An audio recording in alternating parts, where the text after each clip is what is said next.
Okay, so an average woman today that has worked on herself, is young, is healthy, is attractive, she made sure that she doesn't let herself go, is asking, why does the Torah say that a woman's primary mitzvah, primary obligation in the world is to be modest? What do you care? If you don't want to look, don't look.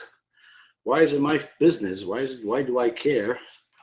And why do I have to change my clothes or change my behavior? Because you men can't change your direction of your face. You don't want to look, don't look. It's not my problem. That's the logic. The Torah tells us, Kol Yisrael Aravim Zeh Lazeh. All of Am Yisrael are responsible for each other, but not just responsible for each other as in one brother to another, but also we're responsible for mankind. And therefore, no one is allowed to be simply selfish. So one of the rules that Hashem has in the Torah, that's not just for mankind, but also for himself, is measure for measure. So imagine you have a man and a woman, and this woman does everything in her power to attract her husband, to help her husband, to support her husband, to love and care for him. Perhaps she was willing and able and did bring some children to the world for him and for herself as well, of course, but needless to say, he couldn't do it by himself.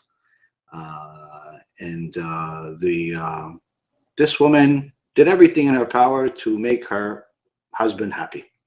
Now, her husband today could be a boyfriend. Her husband today could be somebody she legally married. Her husband today could be whoever she wants. But the point is, well, we're going to talk about, what has been normal for the last few thousand years. And she did everything possible to maintain a relationship.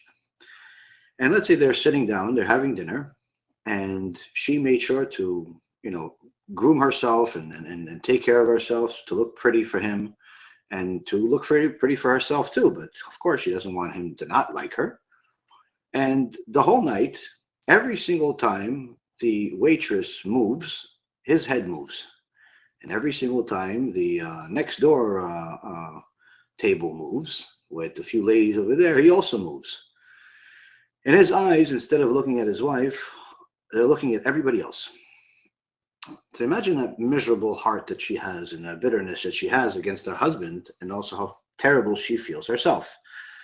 I'm not attractive enough. He doesn't love me. He thinks they're prettier. And she has all these thoughts. And even if he actually does think she's pretty, and even if he does think that she's beautiful, and even if he loves her, he simply loves to follow his desire more than her. It has nothing to do with not loving her. But still, she obviously would prefer not to have such a husband, and most likely would want to replace him at some point. Why? Because no woman wants to be second best, needless to say, 15th best. So when a woman walks around immodest in such a fashion where she is not just attractive, but she's attracting. It's not a sin to be pretty. Hashem created a person pretty, and it's even a mitzvah to be pretty for whoever you're allowed to be pretty for, which is your husband. But to be attracting, and in essence, do things, wear things, act in a certain way where you are attracting the attention of other men may not seem like a big deal when you're a single woman looking for a husband, but what if the attention that you're gathering is somebody else's husband? And now, instead of him looking at his wife, he's looking at you. And if we take it even deeper and you think about it further, you realize that men and women don't just play Tetris together in Monopoly, they also go and behind closed doors. And imagine the man that she loves and she is willing to give herself to is thinking about a different woman while he's with her.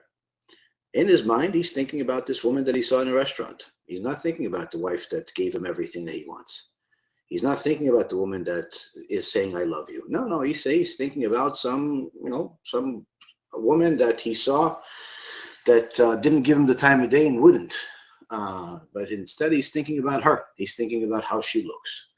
What is that going to do to his wife? Destroy her. It's literally spiritual murder.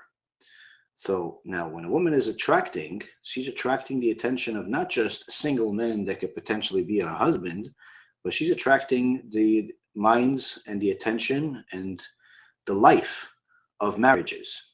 And the measure for measure that Hashem punishes a woman that is creating such tension is that you created problems for other people's marriages. Therefore, you will have problems in getting married or problems in your marriage. And I'm not saying you particularly, I'm talking about the woman in general. Women that tend to be the most beautiful women as far as attracting is concerned also tend to be the most lonely women.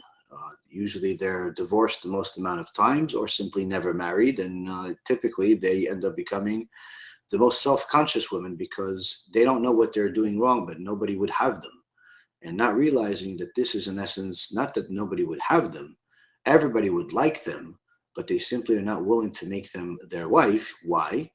Because Hashem wouldn't allow it. Because they created a problem for other marriages, and therefore they're having in essence, that's the measure for measure. That's one thing.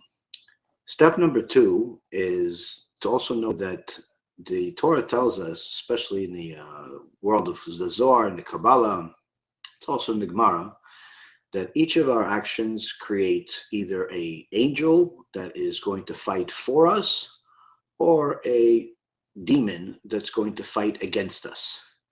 Good actions, according to Torah, create an angel that will give us strength to do more good and have more holiness. Bad actions create a demon that, in essence, will entice us to do more bad. So each time a woman makes a sin, she's creating a demon. Each time a man makes a sin, he creates a demon. And that demon will attract that person to more bad. So, for example, people that do bad things tend to be attracted to bad things. Why? Because they have, in essence, made those their own creations, their demons, masters over them, and they're influencing them. It's like having a 150-pound weights on top of your head while you're trying to run. It's obviously going to be a lot more difficult. So the same concept here. When a person that does a lot of bad wants to do something good, they have a lot of resistance, they have a lot of difficulty, and it's much more difficult for them to do something that's relatively simple for even a little boy to do. Why? Because that boy hasn't ruined himself yet, and he hasn't made himself inclined to evil like the adult has. And the same thing opposite. A person that, let's say, has been Torah observant for an extended period of time, it's much easier for them to pray, it's much easier for them to talk to God, it's much easier for them to do good deeds than it is for somebody that is either just starting out or never did. Why? Because that person that did good things has different angels that he or she created in order to entice them to do even more good. Whereas the other person doesn't have that. In fact, he has the opposite.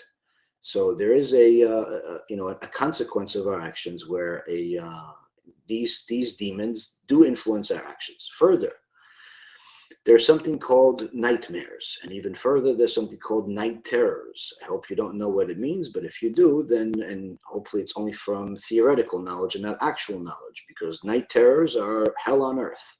It's being awake but living a dream at the same time. And this is as a result of immorality and idolatry. Those are the two primary things that cause those things. One of the things that causes the highest level of immorality is when a woman is immodest. And the reason why is because since she is not only responsible for herself, but for the world around her and how she is doing things to other people, if her immodesty is, or whatever attracting behavior she has and whatever immorality she does, leads another man to waste seed, then that man is not just producing one demon, he's producing many. And by many, I mean millions. And that punishment doesn't just go on him, it goes on her too, because she's in essence a partner to the crime. Even if she doesn't even know the guy, he just looked at her on a video and he decided to do what he wants to do with himself. She's responsible for it because she was a tool. She made herself into a tool that he used in order to do what his lust desired. Now again, you're saying, well, it's not my fault. Well, everybody can say it's not my fault, but the truth is that if she didn't look that way and she wasn't that attracting, but rather remained attractive, then of course he wouldn't do it what he did with her. He would do it somewhere else, and then she wouldn't have any share in this situation. Same thing you can say about a person that looks at another woman, the other woman that he's looking at, even though his wife is right next to him. It's not our fault that our stupid husband is looking at this woman, but she's saying, yeah, it's not your fault, but if you didn't look that way, then my husband wouldn't look at you, and he wouldn't think about you, and he wouldn't want to divorce me because of you. So this gets uglier and uglier as time goes on, because remember, we're not all going to be 20 years old forever. We're not all going to be at a top shape forever. One day, a woman gives birth. Another day, she wakes up simply tired. She didn't put her best clothes on, or the best makeup on, or she's just not in shape, or she doesn't feel well. So a woman is not going to maintain her attractive status forever. Things go up, things go down, especially in the world today when everything is so volatile. So a person needs to know that if they are putting themselves in a situation where their whole life is based on, or at least a very significant part of their life is based on how people view them physically, then there's a consequence for that too. There's a certain people that, a certain environment that a person attracts as a result of their behavior. And again, this is just a small microcosm of some of the things to consider, because most people don't consider other people. They consider themselves. They consider how it's going to affect them. They don't realize that they themselves could one day be the victim, where they could be 40 or 50 or 60 years old, and their 60-year-old husband that they don't particularly find attractive anymore, like they used to, but they love him dearly, could leave them for a 20-year-old. Why? Because he can. Simple. He can leave him for a 20-year-old. And why? Because he finds her as attractive. And when he married this person, she was 20 years old, and she gave him the last 40 years of her life, and now he doesn't want her anymore. He wants a new version. And she's going to say, well, that's not fair, and that's not nice, and I could do the same thing to him. And yes, you can, but who would want to live such a life? Who would want to live such a life where you know that everything you have in your life is temporary, that your relationships are temporary, and your love is temporary, and it's all fake? Who wants to live such a fake life? And the truth is that whatever a person does, the Hashem does back to them as a measure for measure. And if a person produces good in the world, good will be produced in return, not just in this world, but for eternity. If a person simply acts selfish and they only care about what they feel and how they want people to look at them and to whistle at them like they're dogs and to make themselves into public property, then of course this is not a person that's going to produce a lot of good. Last but not least, always remember, a daughter of God is not just a precious diamond, but is a priceless diamond, which means that if you had $100 million diamond, you wouldn't throw it in the air and like a ball. You would hide it, you would put it in a safe, you'd protect it. Why? Because it is expensive, it is precious. The only thing that people allow the whole world to look at without them caring is the garbage. That's the only thing. No one cares if anybody looks into their garbage, unless they're throwing garbage, some private documents or something, but that's usually not the case. People don't care if somebody looks through their garbage. It's not a bother. Why? Because it's garbage. If I needed it, I wouldn't throw it out. So it's important for a woman to know that if she respects herself, she shouldn't treat herself like garbage that everybody could look at and everyone can touch and everyone can check and everyone can pretty much get a free pass to, but rather treat herself like this precious diamond that's covered, that's protected, that only allows itself to be seen by chosen people and not necessarily by just any mailman that walks by her. And I think that the more a person looks into the Torah's perspective of modesty, the more they realize that if they really did believe that they are a princess, they would look like one. And princesses, queens, don't walk around with mini skirts and tube tops and bikinis. Princesses walk around with gowns. They walk around with an outfit that shows their royalty. And every daughter of God is royalty. It's just simply time that they treat themselves that way. That's it. It's not a persecution against women. It's quite the opposite. It's honoring women and reminding them that they're a princess.